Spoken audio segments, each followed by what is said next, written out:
Yo guys, wala na wala. Yo guys, ako diri sa Bulwa Market nag attend ko og assembly meeting sa mga stall owner diri sa Bulwa Market. Ang mga stall owner, usa ko ka representative sa stall owner.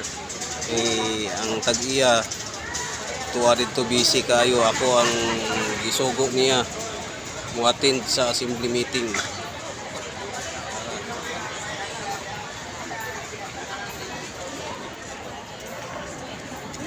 Ulat-ulat na magsugod, wala pa magsugod.